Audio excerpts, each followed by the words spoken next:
طلع البدر علينا من ثنيات الوداع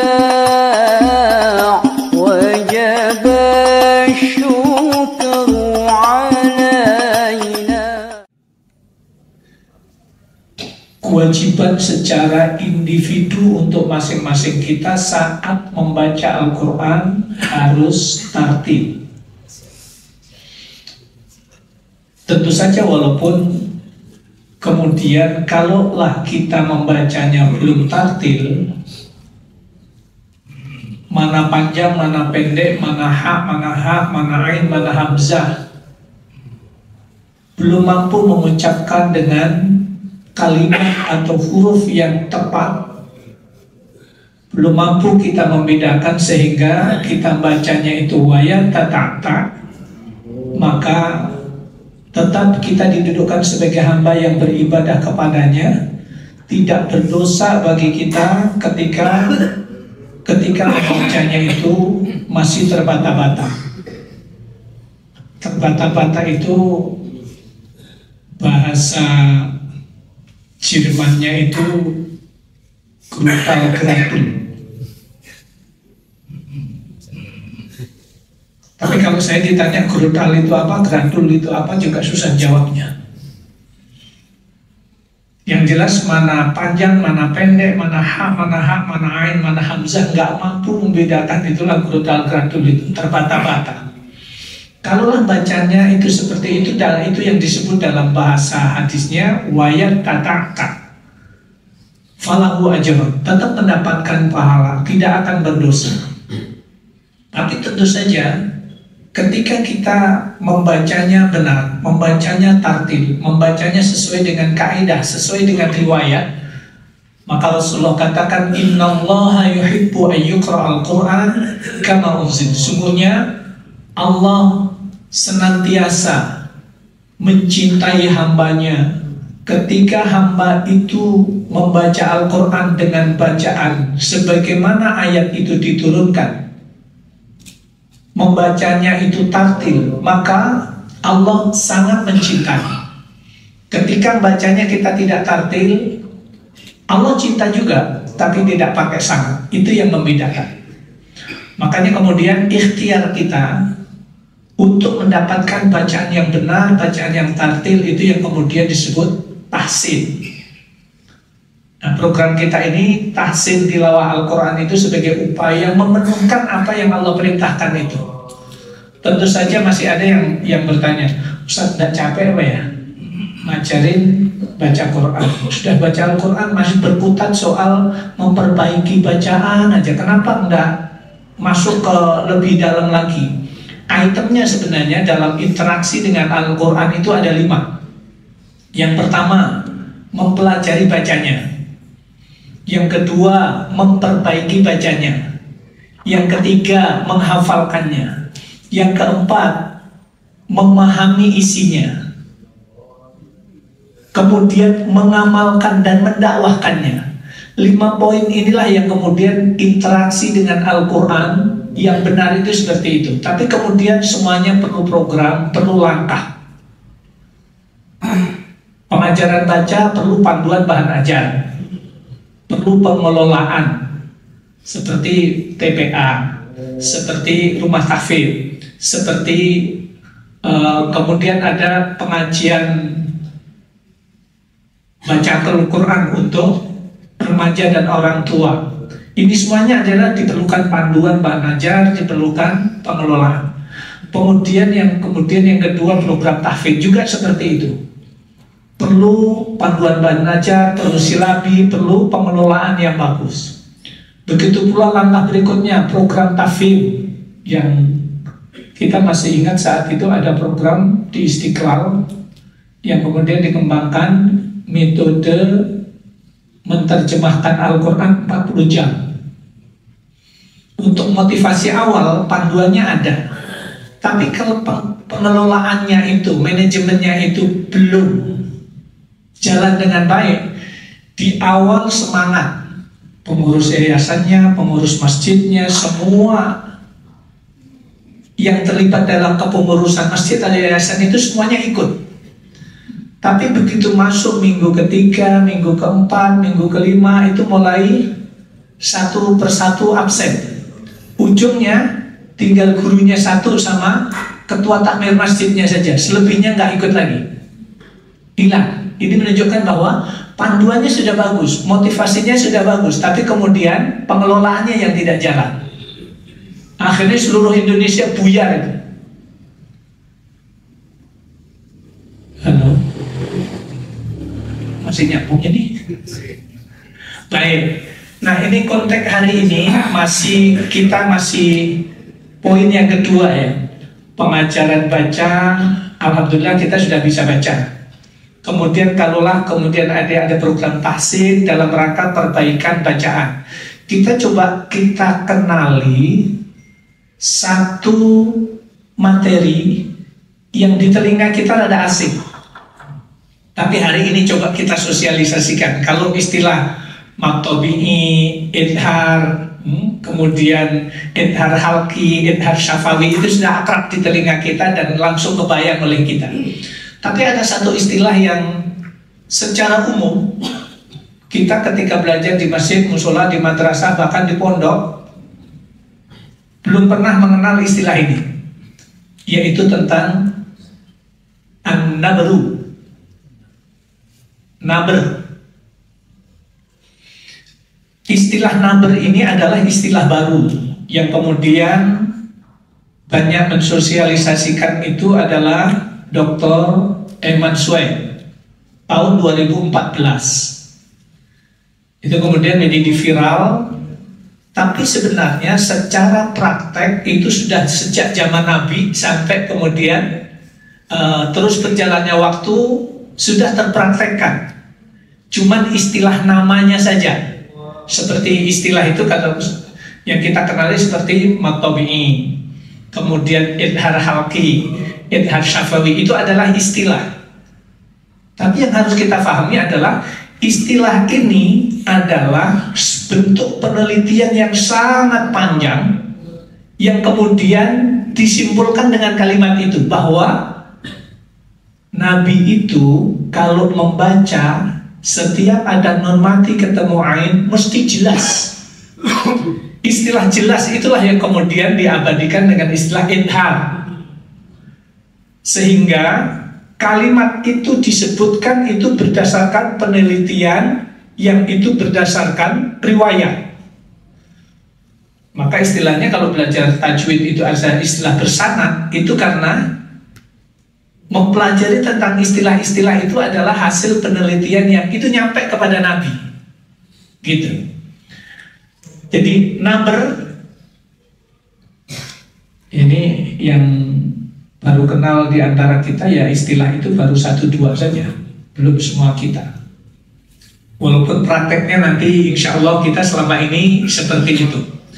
Nabr menurut etimologi adalah tekanan dan teriakan kencang, itu secara bahasa. Menurut ilmu suara, nabr adalah tekanan pada penggalan atau huruf tertentu di mana suaranya sedikit lebih tinggi dibandingkan dengan huruf-huruf dekatnya. Susah kan Mas, bayanginnya ada susah itu. Apa sih maksudnya itu? Baik, saya itu paling gak suka kalau ngajar tahsin itu harus mikir-mikir gitu ya. Tapi istilah ini harus kita tangkap ketika kita nanti dengar ada penjelasan di tempat lain. Oh nabr itu saya pernah dengar, minimal pernah dengar, walaupun kita tidak hafal. Poinnya adalah nabr itu adalah tekanan suara yang lebih tinggi. Nanti baru prakteknya nanti kita ini yang tadi sempat saya sebutkan bahwa istilah nabr merupakan bahasan lama namun diperbarui. Lama dari sisi topiknya, taktiknya maksudnya, prakteknya, dan baru dari sisi penamaan dan cara penyampaian. Maki bin Abi Thalib Al-Qaisi wafat tahun 437 Hijriah menyebut sejumlah permasalahan nabr dalam bukunya Nah, ini nanti bisa dibaca-baca sendiri lah. Saya langsung aja di poinnya. Berikut penjelasannya tentang naber. Pertama, saat wakof pada huruf tasydid. Menekannya itulah yang kemudian disebut naber itu. Prakteknya sudah, tapi kita kan selama ini istilah itu baru dengar. Jadi mustaqir,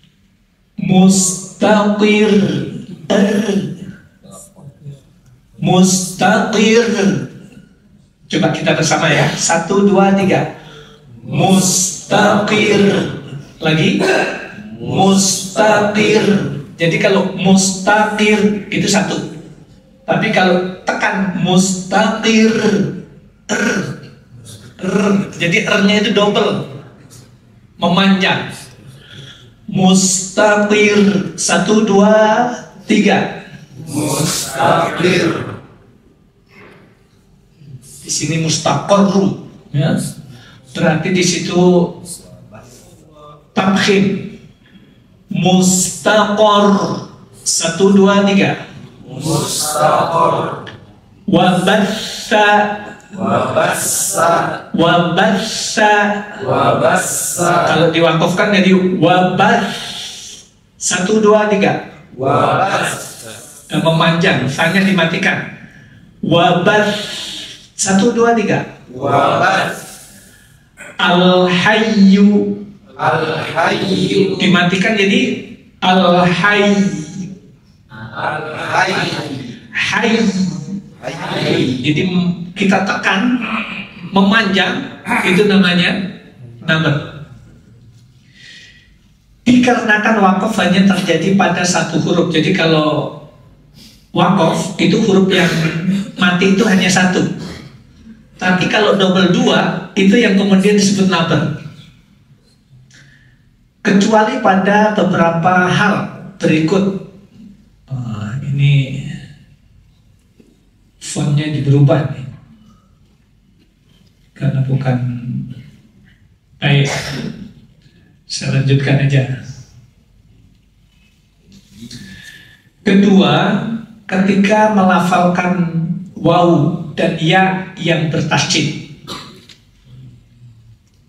Kalau tadi roh bertasydid, sa bertasydid, ya bertasydid, yang ini adalah waw dan ya yang bertasydid. Contohnya kalau kita baca dengan apa dari kiri, hui, hui, hui, pas menekan itulah kemudian disebut naber. Huyitum. 1, 2, 3. Huyitum. Huyitum. Huyitum. Sayyarah. Sayyarah. Syarqiyah. Syarqiyah. Syar tebal. Syarqiyah. Syarqiyah. 1, 2, 3. Syarqiyah. Qawwamina. Qawwamina. Qawwamina. Qawwamina. Quwwah. Quwwah. Quwwah. Quwwah. Baik. Jemaah rahmatullah. Seperti nanti ketika iyyaka, makna yang sebenarnya adalah hanya kepadamu. Na'budu, kami beribadah. Wa iyyaka, hanya kepadamu. Nasta'in, kami mohon pertolongan. Tapi kemudian kalau tasydidnya itu hilang, kita bacanya iyyaka na'budu wa iyyaka nasta'in. Ketika tasydidnya itu tidak muncul, tekanannya itu tidak muncul, maka kemudian maknanya berubah menjadi demi terbitnya matahari kami beribadah, dan demi terbitnya matahari kami mohon pertolongan. Jadi jauh sekali gitu. Gara-gara tekanannya itu hilang. Kalau bahasa Indonesia kan tidak ada masalah kan. Kita mau ngomong pakai bindeng kayak mau salah bunyinya. Kalau kita ngomong mana kamu, suaranya keluar dari hidung. Ketika kita memahami, oh maksudnya ini, kita bisa nangkap. Tidak akan berubah itu. Kecuali wakaf istidaknya salah, titik komanya salah gitu ya. Orang bisa nangkapnya bisa salah. Baik, yang ketiga, ketika beralih dari huruf mat ke huruf awal yang ditasydid. Wala aslinya mat tabi'i. Tapi kemudian di situ adalah ada huruf awal yang ditasydid, do. Karena ada tasydid inilah kemudian yang kemudian kita kenali mat asli menjadi mat far'i. Sebabnya adalah sesudah mat asli ada huruf yang ditasydid. Sesudah alif ada huruf yang ditasydid, yaitu do. Maka kemudian ketika kita bunyi walak dan masuk tekanannya yang naber itu sesungguhnya yang do sesudah alif ya. Sudah alif ada lam yang ditasydid. Dolnya itu sebenarnya yang dimaksud naber.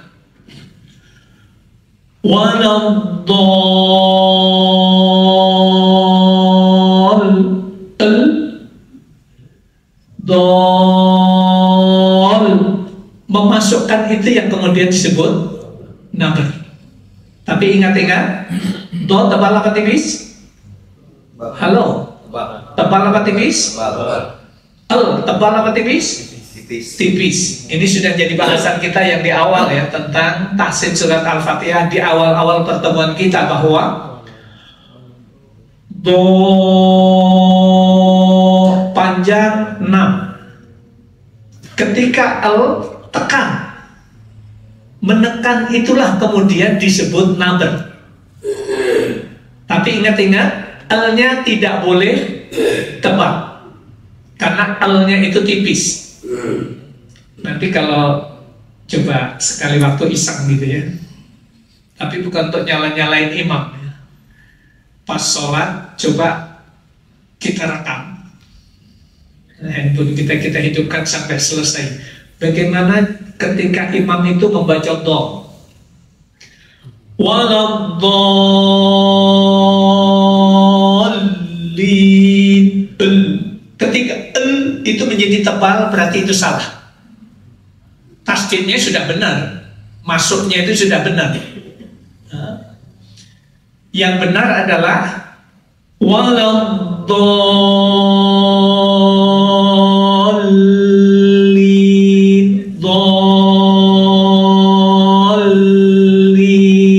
Tarik sedikit, panjang 6, ditekan, dimasukkan tasydidnya itu, kemudian L-nya tarik sedikit. Bersama ya.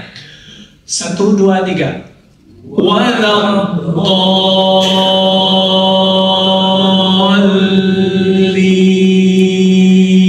Sekali lagi, ikuti saya. Waladhdallin. Sekali lagi.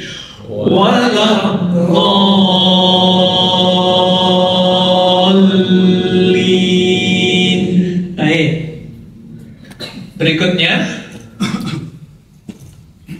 al-ha, di situ adalah al-haqqah ya.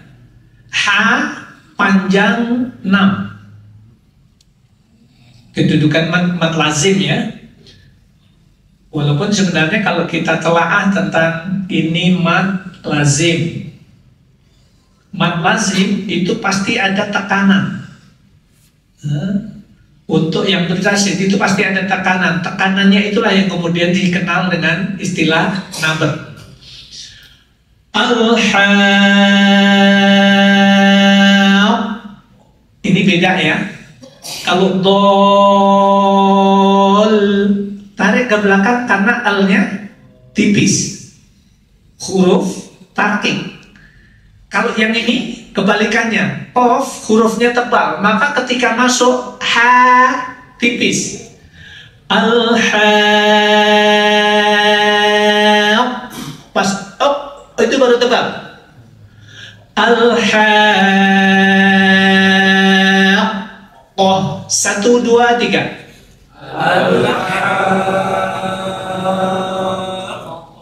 Baik, tolong bunyinya jangan sedih-sedih begitu. Lepas saja suaranya gitu. Al-haq, tipis ya. Al-haq. Oh, 1, 2, 3.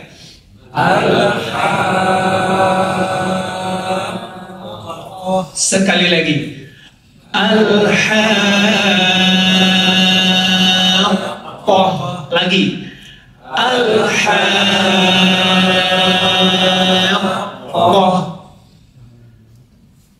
Berikutnya dabbah. 1, 2, 3.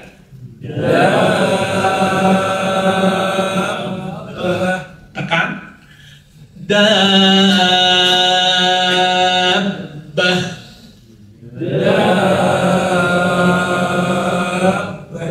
Baik. Ketiga, wakaf pada hamzah yang didahului huruf mat atau huruf lain, huruf lain, huruf lembut.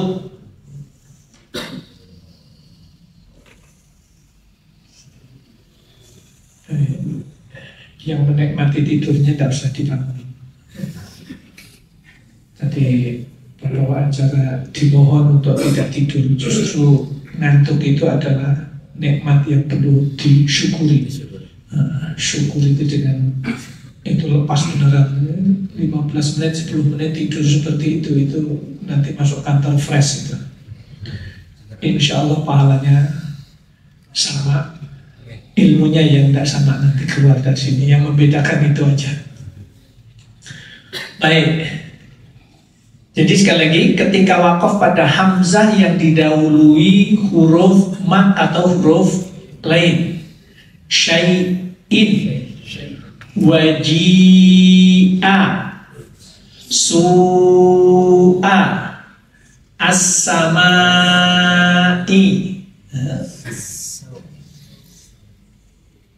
syai'. Jadi menekan syai', syai' itu yang dimaksud nabernya itu. Syai'. 1, 2, 3. Syai'. Waji'.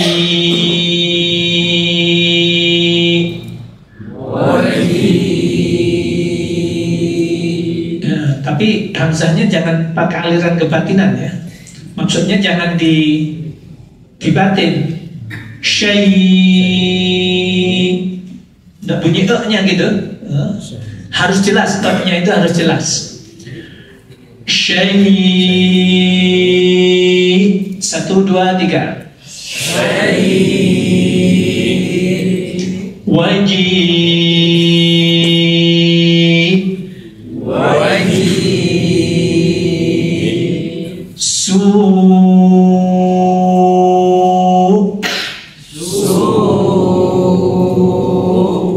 Nanti akan berbeda dengan huruf yang wal asri. Wal R-nya dikecilkan, ditebalkan tapi suaranya mengecil. Wal asr. Wal asr. Ketika wal as volumenya segitu, ketika R mengecil. Wal asr. Bacanya bukan wal asr, bukan begitu. Itu kan volumenya sama. R-nya itu mengecil.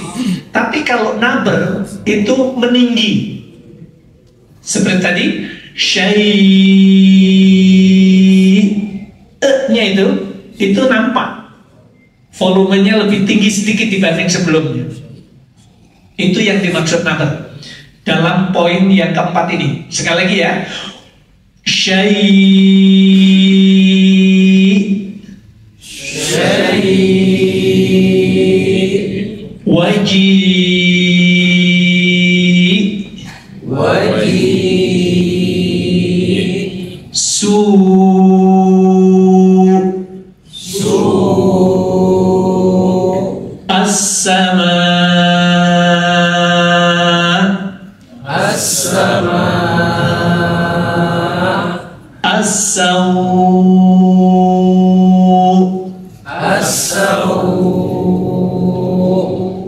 Baik, nanti akan berbeda lagi, ada bunyi ma'an,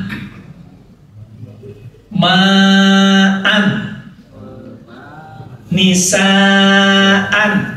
Kalau wakof dibacanya ma'an menjadi ma'a.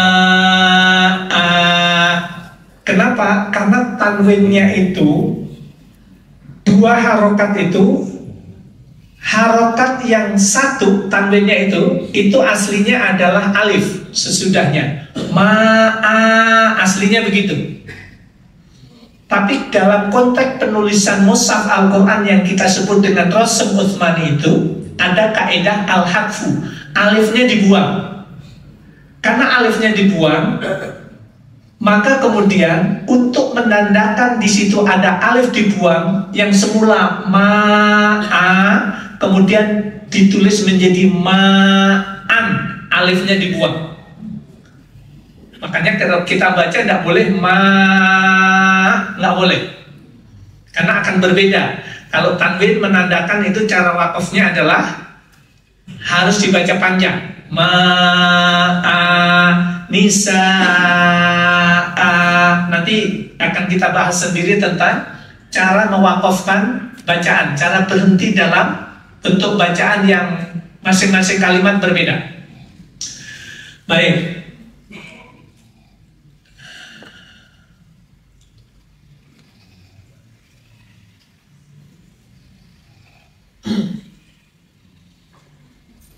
Masih ya. Yang kelima, ketika alif tasniyah atau waw jamak gugur untuk menghindari pertemuan dua sukun jika menimbulkan kesamaan saat diucapkan secara terpisah. Misalnya dalam surat Al-A'raf ayat 22, Zaqash syajarah. Aslinya zaqa asyajarah.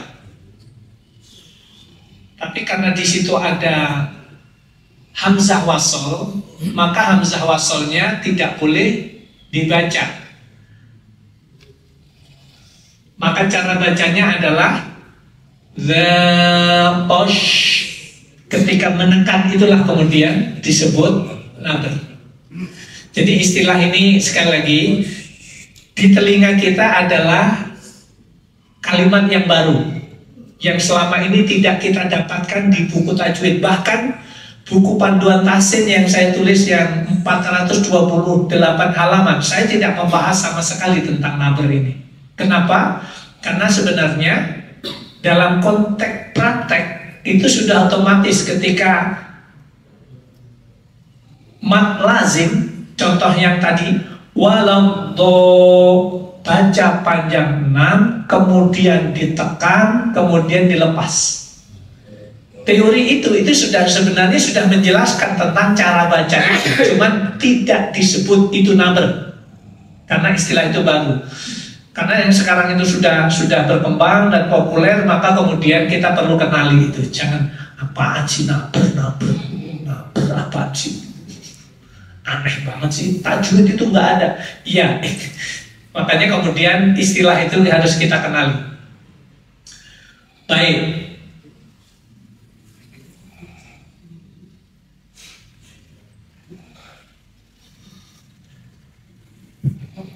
Ada istilah tadi ini atau waw jamak gugur untuk menghindari pertemuan dua sukun maksudnya adalah ada dua huruf yang mati ketemu. Contoh nih, satu dhaqa syajarah, ko sudah ko ada alif, kemudian sesudah alif ada hamzah wasol. Karena hamzah wasol itu mohon maaf nih, saya berdiri sekilas. Hamzah wasol itu ini, hamzah wasol itu hamzah yang pandannya kalau mushaf di timur tengah itu di atas alif ada kepala huruf shad. Ini kepala huruf shad. Ini menandakan ini hamzah wasol. Kalau hamzah kotok nanti kepalanya begini, mu. Kepala huruf ain di atas huruf wawu atau di atas huruf alif, kalau ada kepala huruf ain ini, mau hidup mau mati, hamzah kotok itu tetap bunyi, mu'minin. Tapi kalau hamzah wasol itu kalau di awal bunyi, seperti contoh kita baca alhamdulillahi rabbil alamin. Al itu di atasnya alifnya itu ada kepala huruf shad, al. Makanya kalau di awal kita baca. Tapi kalau di tengah nggak kita baca. Makanya kita juga nggak pernah baca alhamdulillahi rabbil alamin. Tidak pernah baca begitu. Kenapa? Karena kita sudah diajarkan kalau walaupun kita tidak kenali lebih dalam itu, karena itu adalah hamzah wasol yang posisinya al-alamin di tengah kalimat, tapi kalau alhamdulillah di awal kalimat. Tapi kalau kita sambung dari bismillah, maka alnya pun juga hilang. Bismillahirrahmanirrahim, alhamdulillahi rabbil alamin. Ar-Rahman juga gitu. Ar-Rahmanir, ar di atas alif ada kepala huruf shad. Kalau kita sambung, ar-nya juga hilang karena di tengah kalimat. Bismillahirrahmanirrahim, alhamdulillahi rabbil alamin, ar-rahmanirrahim. Begitu. Baik, sekali lagi saya kembalikan. Ini alif mati. Ini ada hamzah wasol di tengah kalimat, kemudian ini ada alif lam. Maka posisi seperti inilah dalam bahasa Arab disebut, dalam bahasa tajwidnya, iltiqa'us sakinaini. Bertemunya dua huruf yang sama-sama mati. Gimana cara bacanya? Cara bacanya dari sini langsung diidghamkan ke sini.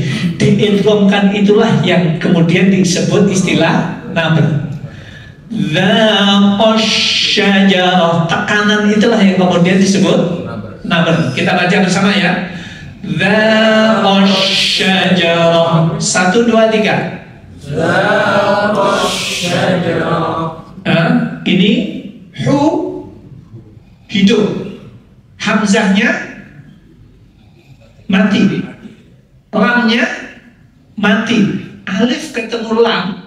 Itu kalau dibaca ini al-mu'minun. Tapi karena disambung, dua-duanya jadi mati. Makanya kemudian hul itu mesti ditekan, harus jelas. Wasolihul mu'minin, hul volumenya itu yang sama itu kemudian disebut nabr. Akan berbeda dengan wal asr yang kita selama ini tidak pernah baca dengan wal asr, tidak pernah begitu. Wasalihul mu'minin. 1, 2, 3. Wasalihul mu'minin. Lagi ini alif mati, hamzah wasol mati, lamnya mati. Maka ini adalah disebut iltiqa'us sakinain, bertemunya dua huruf yang sama-sama mati. maka cara bacanya adalah mesti ditekan. Wa qala alhamdulillah. 1, 2, 3. Wa qala alhamdulillah. Ini juga sama. Alif, kemudian hamzah wasol, kemudian lam jalalah di sini. Mati juga. Da'awam tasdidnya lam itu kemudian nampak betul. Da'awallah. 1, 2, 3. Da'awallah. Baik. Ini kalau saya tuangkan penjelasannya, teorinya rada banyak, tambah mumet kitanya kalau menganalisa, karena itu bahasa yang jarang kita dengar.